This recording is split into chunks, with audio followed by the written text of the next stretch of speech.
Hello, എല്ലാവർക്കും നമസ്കാരം. വെറും ഇഡലി ബാറ്ററിലേക്ക് കുറച്ച് തേങ്ങായും കുറച്ച് കുങ്കുമപ്പൂവും കുറച്ച് ജീരകവും ഏലക്കായും ഒരു തുള്ളി വനില എസൻസും ചേർത്ത് നല്ലപോലെ വട്ടയപ്പം പോലെ പുഴുങ്ങിയെടുക്കുക. അടിപൊളി ഇഡലി നമുക്കുണ്ടാക്കിയെടുക്കാം. ഇഡലി ഉണ്ടാക്കുന്നതിന് മുമ്പ് അതിൻ്റെ മോൾഡിലേക്ക് കുറച്ച് നെയ്യ് പുരട്ടണം.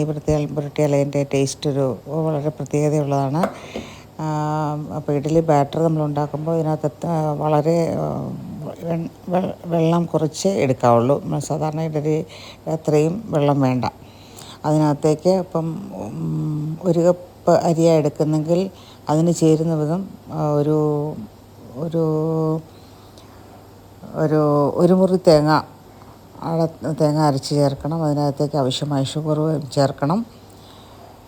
പിന്നെ നമുക്ക് ഈസ്റ്റോ ഒരു സാധനവും വേണ്ട. പിന്നെ അരയ്ക്കുന്ന വെള്ളത്തിന് പകരം കുറച്ച് തേങ്ങാവെള്ളം അരച്ചാൽ ഏറ്റവും നല്ലതായിരിക്കും. അതുകൊണ്ട് വളരെ ഈസി ആയിട്ട് നമുക്ക് ഇഡലിയുടെ ബാറ്റർ തന്നെ ഇഡലിക്കായിട്ട് സെപ്പറേറ്റ് മാറ്റി വെക്കാം. വട്ടയപ്പം ഉണ്ടാക്കിയെടുക്കാം. വളരെ വളരെ ടേസ്റ്റിയും വളരെ മെഡിസിനൽ വാല്യൂവുമുള്ള വട്ടയപ്പം ഉണ്ടാക്കിയെടുക്കാം. കാരണം നമ്മൾ കുങ്കുമപ്പൂവാണ് ഇതിനകത്തേക്ക് അരച്ചത്. അതുകൊണ്ടാണ് ഇതിന് ഈ കളർ കിട്ടിയത്. കുങ്കുമപ്പൂ വളരെയധികം മെഡിസിനൽ വാല്യൂ ഉള്ള ഒരു പൂവാണ്. അതുകൊണ്ട് നിങ്ങളും ഒന്ന് ട്രൈ ചെയ്ത് നോക്കുക. ട്രൈ ചെയ്തിട്ട് എങ്ങനെ വന്നു എന്ന് പറയുക.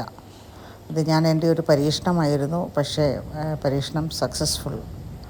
Thank God, it came out well. ഉണ്ടാക്കി നോക്കൂ. ഒരു രസമല്ലേ? ഭയങ്കര ടേസ്റ്റി ആയിരുന്നു കേട്ടോ. Okay, thank you.